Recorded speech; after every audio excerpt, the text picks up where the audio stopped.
वेद पाठशाला में मैं आपका हार्दिक स्वागत करती हूँ। प्रिय श्रोता, परमेश्वर का वचन जीवित, पवित्र एवं सामर्थी है। आशा है कि आज के वचन से आपको आत्मिक लाभ होगा। तो लीजिए प्रस्तुत है ये संदेश।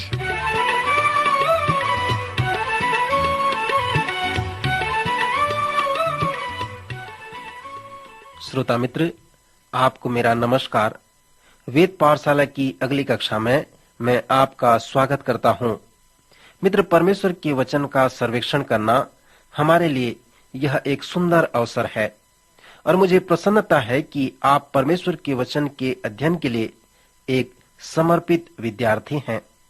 मित्र, हमारे सर्वेक्षण ने हमें पौलुस प्रेरित की पत्रियों तक ले आया है, जिसने लगभग नए नियम के आधे भाग को लिखा है।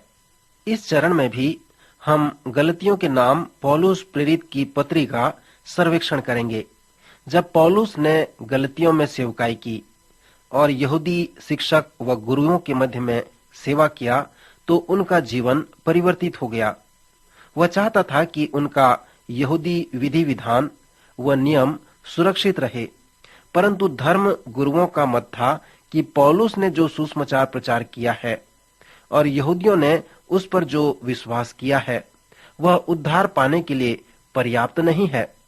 जब पौलुस को इस बात का पता चला कि जिस सुसमाचार को उसने प्रचार किया है लोगों ने उसका गलत अर्थ लगाया है, उसे दुरुपयोग किया है, तब वह बहुत उदास हो जाता है और किसी लिपिक की प्रतीक्षा नहीं करता, परंतु वह अपने हाथों से लिखना प्रारंभ कर देता है। वह लिखता है, मुझे आश्चर्य होता है कि जिसने तुम्हें मसीह के अनुग्रह से बुलाया उससे तुम इतनी जल्दी फिरकर और ही प्रकार के सुसमाचार की ओर झुकने लगे हो, परंतु वह दूसरा सुसमाचार है ही नहीं। पर बात यह है कि कितने ऐसे हैं जो तुम्हें घबरा देते और मसीह के सुसमाचार को बिगाड़ना चाहते हैं। परंतु यदि हम या स्वर्ग से कोई दूत भी आकर तुम्हें सुसमाचार सुनाए और ये सुसमाचार से कोई भिन्न सुसमाचार तुम्हें बताए तो वह श्रापित हो। जैसा हम पहले कह चुके हैं वैसा ही मैं अब फिर से कहता हूं कि उस सुसमाचार को छोड़ जिसे तुमने ग्रहण किया। यदि कोई और सुसमाचार सुनाता है तो वह श्रापित हो जाए। मित्र, इसी तरह से पौलुस गलतियों की पत्री का प्रारंभ करता है। जैसे पौलुस गलतियों को लिखता है तो वह एक सही सुसमाचार से गलत सुसमाचार का सामना करता है। वह गलतियों से कहता है कि जब मैं तुम्हारे साथ था तो मैंने सुसमाचार प्रचार किया था कि विश्वास के द्वारा अनुग्रह से तुम्हारा उद्धार है और किसी के द्वारा उद्धार नहीं है। तुम्हारे मध्य में लोगों ने मेरे कार्य को देखकर मेरा अनुसरण किया है और तुम्हें कहा गया था कि यीशु मसीह के कार्य को पूरा करने के लिए तुम्हें कुछ करना पड़ेगा। यीशु ने पर्याप्त नहीं किया, सो तुम्हें खतना करना है और मूसा की व्यवस्था को बनाए रखना है। इसलिए पौलुस इस विपरीत सुसमाचार के विरोध में आता है और गलतियों से कहता है कि उसने जो सुसमाचार सुनाया वही केवल सही सुसमाचार है, क्योंकि उस सुसमाचार को उसने अरब में सीधे परमेश्वर के प्रकाशन से प्राप्त किया था। दूसरे अध्याय के 11वें पद से लेकर दूसरे अध्याय के अंत तक पौलुस द्वारा गलतियों की पत्री में एक और दूसरा सुंदर लेखांश है जो पूर्ण व परम सत्य सुसमाचार कहलाता है। पौलुस द्वारा गलतियों के इस छोटे पत्री में यीशु मसीह का सुसमाचार ही मुख्य विषय है।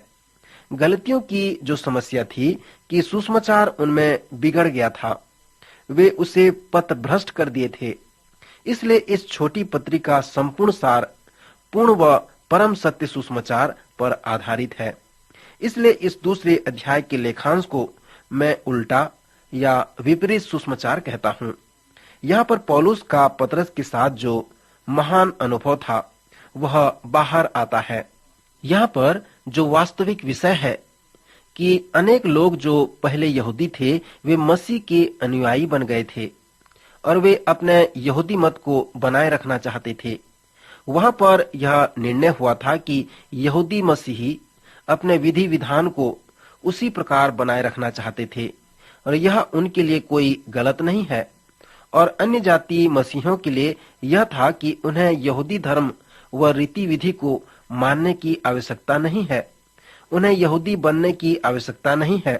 सो यहूदी मसीहियों को यह चेतावनी दी गई कि वे अन्य जाति मसीहों पर इस प्रकार का बोझ न डालें। यरूशलेम में फिर जो दूसरी सभा हुई उसका वर्णन प्रेरितों के काम के 15वें अध्याय में किया गया है, क्योंकि जब पौलुस और बरनबास ने गैर यहूदी संसार में सुसमाचार प्रचार किया तो कलीसिया में नियमित समस्याएं होने लगी। उदाहरण के लिए अंताकिया शहर में जो चर्च के कुछ यहूदी विश्वासी थे और कुछ अन्य जाति विश्वासी थे, कुछ लोग एक साथ रहते थे और एक साथ भोजन भी किया करते थे, इसलिए उनमें समस्याएं आई थीं। सो जब वे एक साथ भोजन करते थे तो कुछ यहूदी नियम व विधि विधान की व्यवस्था को देखते थे। सो जब वे अंताकिया में एक साथ भोजन किया करते थे तो प्रायः उनके सामने 2 मेज होते थे। एक मेज पर यहूदी खाने पीने की विधि विधान का अवलोकन करते थे और दूसरे मेज के लिए वे इस प्रकार नहीं किया करते थे। अन्य जाति अंडा या सैंडविच या खाने में पसंद करते थे और यहूदी मत व नियम के अनुसार इसका अवलोकन नहीं करते थे और इस प्रकार के भोजन के लिए मना नहीं था। सो जो यहूदी इससे अपमानित नहीं होते थे वे इस मेज के भोजन को खाते थे। जब पौलुस प्रेरित अंताकिया में आया तो सब लोग आश्चर्य करने लगे कि किस मेज का वे चुनाव करें। ये सब होने के बाद वह एक गुरु था, वह फरीसियों का फरीसी था, वह गमलीएल के पैर के पास बैठकर सीखा करता था, वह गमलीएल के साथ मेज में बैठकर मांसाहारी भोजन किया करता था। सो पतरस पौलुस के साथ अन्य जातियों के मेज के बैठने से बहुत प्रभावित हुआ। शायद यह पतरस के जीवन में पहली बार हुआ था कि वह मांसाहारी भोजन का स्वाद ले रहा था। पतरस प्रायः कुछ समय तक ऐसा ही करता रहा। पतरस को देखकर बरनबास भी प्रभावित हो गया और उसके जैसा करने लगा और वे यहूदी भी जो पौलुस के साथ गमलीएल के मेज में से खाते थे वे भी उसका अनुसरण करने लगे। इसके बाद पौलुस बहुत क्रोधित हो जाता है। वह दूसरे अध्याय के 11वें पद में कहता है, पर जब कैफा अर्थात पतरस अंताकिया में आया तो मैंने उसके मुंह पर उसका सामना किया, क्योंकि वह दोषी ठहरा था। अंताकिया के संपूर्ण कलीसिया के सामने पौलुस ने पतरस को दोषी ठहराया, क्योंकि यहूदी भाई आने के पहले पतरस अन्य जातियों के साथ खाना खाया था, परंतु जब यहूदी भाई आए तब पतरस यहूदियों के मेज की ओर मुड़ गया और दूसरे यहूदियों को भी इसी प्रकार करने के लिए प्रेरित किया। सो जैसे पौलुस पतरस का सामना करता है तो वह उसी प्रकार की बातें कहता है जैसा उसने रोमियो की पत्री में कहा है। 16वें पद में उसने पतरस से कहा है, हम जो जन्म के यहूदी हैं और पापी अन्य जातियों में से नहीं, तो भी यह जानकर कि मनुष्य व्यवस्था के कामों से नहीं पर केवल यीशु मसीह पर विश्वास करने के द्वारा धर्मी ठहरता है। हमने आप ही यीशु मसीह पर विश्वास किया कि हम व्यवस्था के कामों से नहीं पर मसीह पर विश्वास करने से धर्मी ठहरे, इसलिए कि व्यवस्था के कामों से कोई भी प्राणी धर्मी न ठहरेगा। हम जो मसीह में धर्मी ठहरना चाहते हैं, यदि आप ही पापी निकलें तो क्या मसीह पाप का सेवक है?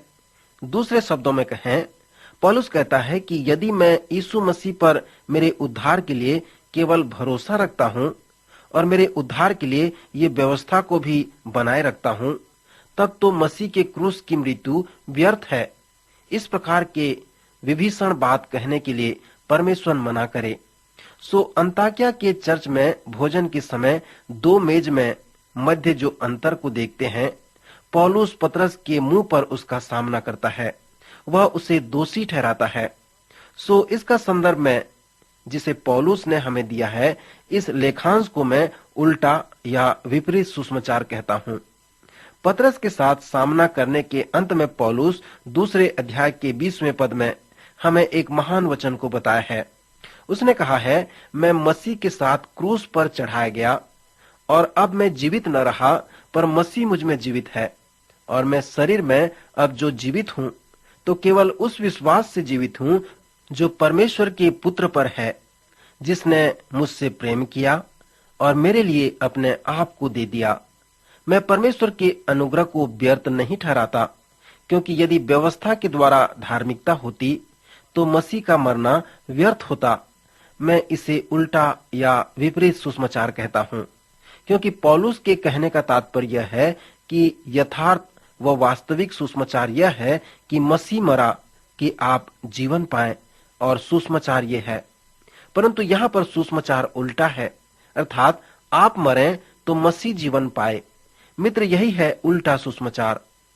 गलतियों के 2 अध्याय उसके 20वें पद के इस पद को अनेक लोग याद कर लेते हैं। इस कथन को प्रारंभ करते हुए पौलुस कहता है कि वह मसीह के साथ क्रूस पर चढ़ाया गया। फिर आप ध्यान करें कि उसने कहा है, मसीह मुझ में जीवित है, अब मैं उस विश्वास से जीवित हूँ। 3 बार उसने जीवित रहने की बात कहा है। वह इस पद में मरने के विषय में नहीं, परंतु जीवित रहने के विषय में कहा है। और उसने हमें 3 कारण भी बताए हैं कि क्यों जीवित रहना है। सर्वप्रथम इस पद में उसने कहा है कि मैं उस विश्वास से जीवित हूँ। रोमियो और गलतियों के लिए यही संदेश है। मैं विश्वास से जीवित हूँ और मैं अनंत काल के लिए जीवित हूँ। इस युग में मैं बहुतायत से जीवित हूँ, परंतु मैं परमेश्वर के पुत्र यीशु मसीह पर विश्वास करने के द्वारा जीवित हूँ, अपने कार्यों और प्रयत्नों के द्वारा नहीं, अनेक व्यवस्था व नियमों को मानने के द्वारा नहीं, परंतु मसीह पर विश्वास करने के द्वारा जीवित हूँ। दूसरा कारण है जिसमें उसने कहा है कि मैं इसलिए जीवित हूँ क्योंकि मसीह मुझ में जीवित है। मित्र, पौलुस की यह एक सक्रिय शिक्षा है। वह कहता है, मसीह मुझ में जीवित है। पौलुस ने लोगों से कहा था कि क्या तुम नहीं जानते कि मसीह तुम में रहता है? क्या तुम नहीं जानते कि तुम्हारी देह परमेश्वर का मंदिर है और वास्तव में मसीह उसमें रहता है? आप उसका अनुसरण कैसे करते हैं? यदि आप अनुसरण करते हैं तो उस मंदिर का अनुसरण कैसे करते हैं जहां पर मसीह रहता है? सो पौलुस जब कहता है कि मसीह मुझ में जीवित है, तो यही उसकी सक्रिय शिक्षा है। मित्र, विचार करें, नए नियम की शिक्षा में यह एक गंभीर शिक्षा है। मसीह आप में है, अर्थात यह महिमा में आशा है। सो पौलुस कहता है, मसीह आप में रहता है। इसलिए इस पद में उसने कहा है, मैं जीवित हूँ क्योंकि मसीह मुझ में जीवित है, और मैं शरीर में अब जो जीवित हूँ तो केवल उस विश्वास से जीवित हूँ जो परमेश्वर के पुत्र पर है। मैं विश्वास करता हूँ क्योंकि मैं मसीह के साथ क्रूस पर चढ़ाया गया हूँ। श्रोता मित्र, यह कितना गंभीर विषय है जब हम इस विषय को हम विचार करते हैं कि मसीह में हम किस प्रकार जीवित रह सकते हैं। जब मसीह हम में जीवित रहता है, हम में रहता है, तब हम मसीह में जीवन व्यतीत कर सकते हैं। आज हम यहाँ पर रुकना चाहेंगे। अगले कार्यक्रम में इसके विषय और भी सीखेंगे। प्रभु इन वचनों द्वारा आपको आशीष दे। अभी आप सुन रहे थे कार्यक्रम वेद पाठशाला। श्रोता, हमें विश्वास है कि इस कार्यक्रम के द्वारा आपको आशीष मिली है। यदि इस कार्यक्रम के विषय में अधिक जानकारी प्राप्त करना चाहते हैं या बाइबल अध्ययन से संबंधित कोई प्रश्न हमसे पूछना चाहते हैं, तो आप हमें इस पते पर लिखें। हमारा पता है कार्यक्रम वेद पाठशाला, post box number 713, EN post, Faridabad 7। पता एक बार फिर सुन लीजिए। कार्यक्रम वेद पाठशाला, post box number 713, EN post, Faridabad 7। आज के कार्यक्रम का समय यहीं पर समाप्त होता है। अगले कार्यक्रम में आपसे फिर भेंट होगी। तब तक के लिए नमस्कार।